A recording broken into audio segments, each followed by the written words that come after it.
What's up, everyone? I'm Coach D with the MeidasTouch Network. So imagine for a second that you're the superintendent of schools and you preside over a state that is ranked 49th out of 50 states in this country in education.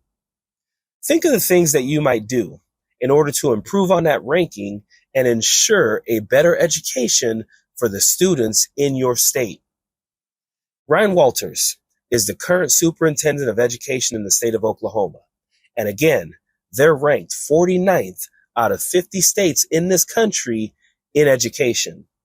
So Ryan Walters looks at that ranking, looks at the education of the students in his state, and he doesn't think, maybe we need more resources for teachers.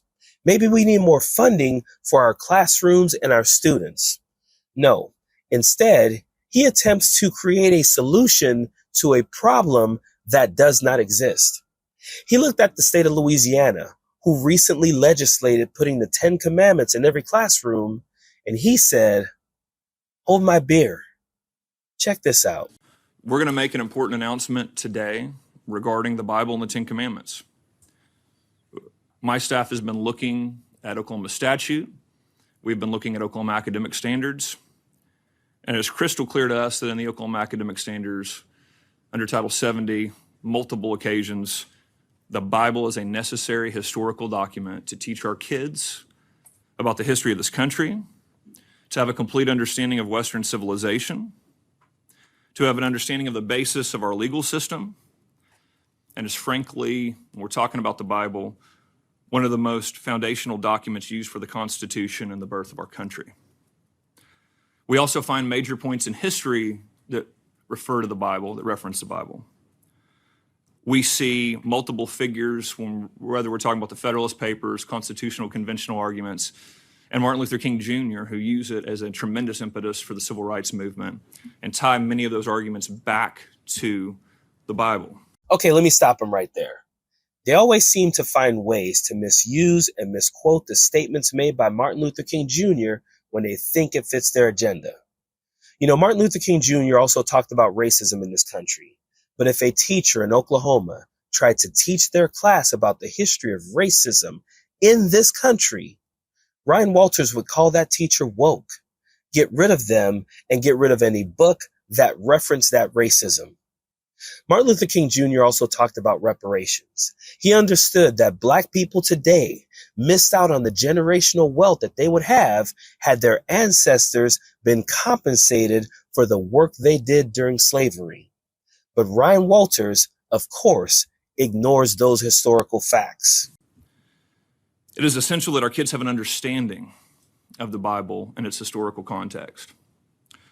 So we will be issuing a memo today that every school district will adhere to, which is that every teacher, every classroom in the state will have a Bible in the classroom and will be teaching from the Bible in the classroom to ensure that this historical understanding is there for every student in the state of Oklahoma in accordance with our academic standards and state law. So I've been an educator for over 25 years now. Started out in grade school, went to junior high, high school, and now college. So as you might imagine, I have a wealth of knowledge in this area.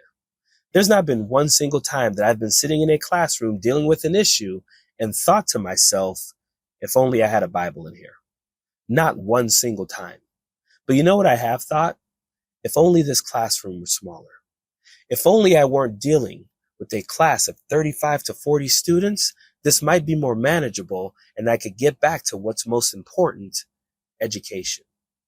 I've also thought about resources. I thought, if the school provided all the pencils, sharpeners, erasers, markers, crayons, and Kleenex that we needed for this class, we wouldn't be dealing with the lack of resources that we deal with every single day. I've also thought about the time we started school and the fact that I knew many of my students were coming to school hungry. I knew that students who had a good night rest and came to school well fed were more prepared to learn. Not once did I think we should add a Bible to this problem.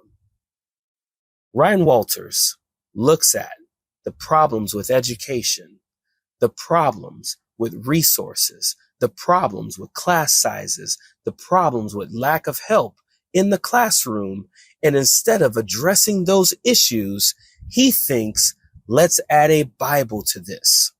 That does not help. Class size reduction, that helps. Resources for teachers, that helps. Feeding students helps. Making sure students are getting a good night's sleep, that helps. Giving teachers aides helps. Adding a Bible, making teachers teach the Bible does not do anything to improve the education of our students. Anyone who looks at this and is not disgusted by the fact that a school district, an entire state, is trying to legislate a religion in classes, you just really don't get it. This is a horrible idea. I hope it gets shot down in the courts, but unfortunately, I am not optimistic about that. It is time to get serious in America. We're starting to see these things happen way too often. It is time for us to take our schools back. It is time for us to make sure that we vote people like Ryan Walters out of our school districts, because they're now trying to do things,